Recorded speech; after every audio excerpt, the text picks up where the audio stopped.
Ja, wieder ein Produkt von IEC Technology.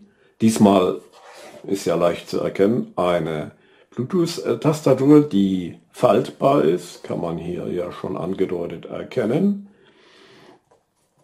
Wir schauen, was die Verpackung noch für Informationen enthält. Hersteller. Die Rückseite ist aber schon sehr interessant. Die enthält schon detaillierte Angaben zur Technik, zur Seriennummer, zum Hersteller, enthält entsprechende Prüf- und Kontrollzeichen und Angaben zu den technischen Eigenschaften. Sie ist also kompatibel mit iOS, mit Android und mit Windows. Das Material soll Aluminium sein, werden wir gleich sehen.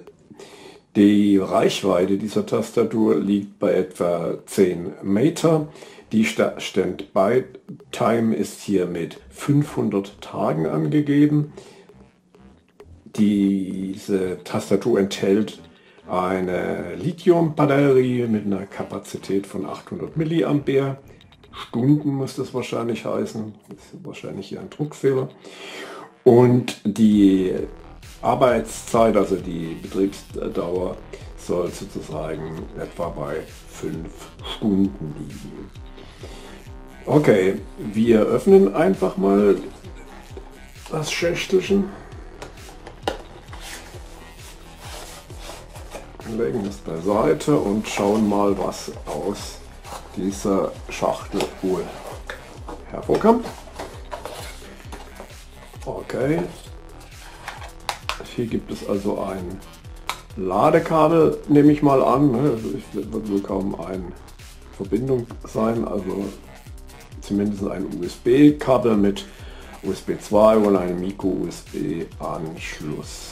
Ist natürlich auch ein Instruction Manual dabei. Ich hatte das schon bei der Powerbox gesehen, dass diese Hersteller mehrsprachige Instruction Manuals, also Bedienungsanleitungen hat, auch in Deutsch. Auch diesmal ist hier eine deutsche Bedienungsanleitung dabei. Die solltet ihr eben einfach lesen und wird wohl nicht so schwer sein, eine Bluetooth-Tastatur anzuschließen. Okay, legen wir beiseite. Die Schachtel legen wir auch beiseite und jetzt schauen wir mal, wie wir das Ding sozusagen öffnen können. Oh, ist ja sozusagen total einfach. Prüf gleich mal, ob das tatsächlich Metall ist.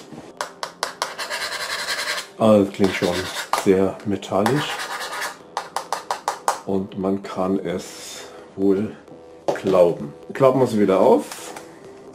Ansonsten okay, ihr seht gleich, ich klappe sie auf. Das Ding hat, ich mach mal, klappe sie auf.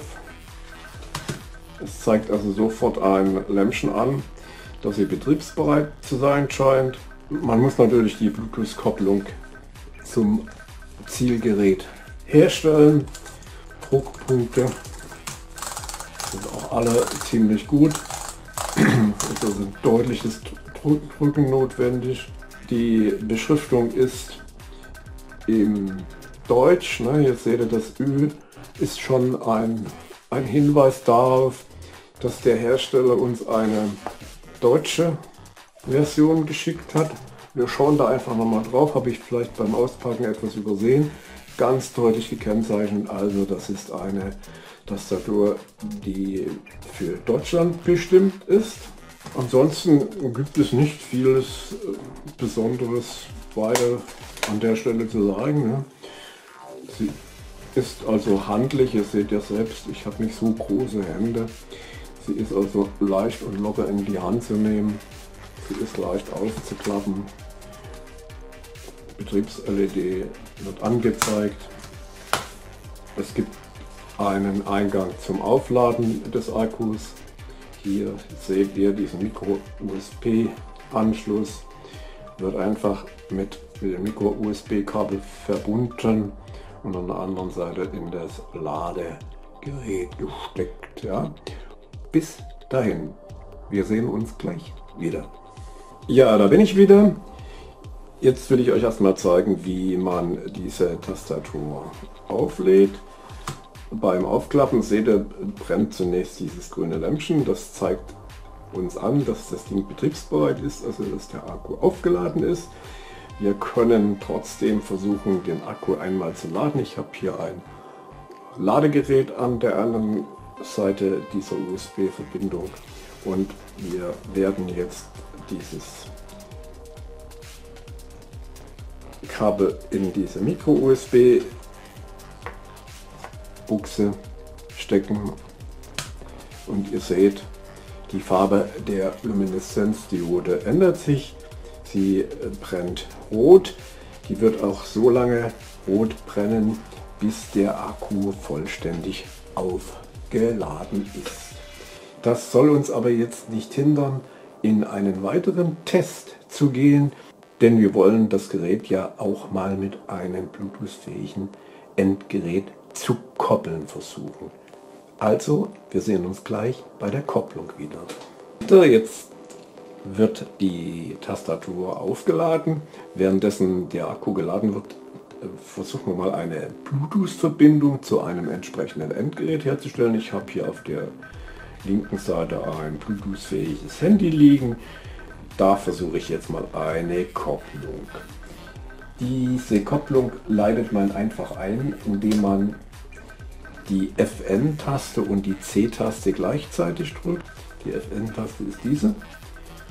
Und gleichzeitig die C-Taste, dann sollte das Bluetooth auf die Reise geschickt werden und die Anzeige sollte sich da oben ändern. Also versuchen wir es. Okay. Ihr seht, das blaue Lämpchen fängt an zu blinken. Das heißt also, jetzt ist er auf der Suche nach Geräten. Auf der anderen Seite seht ihr, das Handy hat also die Bluetooth-Tastatur gefunden. Ich versuche die herzustellen. Die Verbindung ist hergestellt und die Bluetooth-Tastatur hat jetzt das Handy erreicht. Also unsere Ausgangssituation, Tastatur ist mit diesem Handy gekoppelt. Wir versuchen mal zu testen, ob die Kopplung erfolgreich war. Gehen einfach mal in den Chrome und versuchen da jetzt mal mit der Tastatur etwas einzugeben.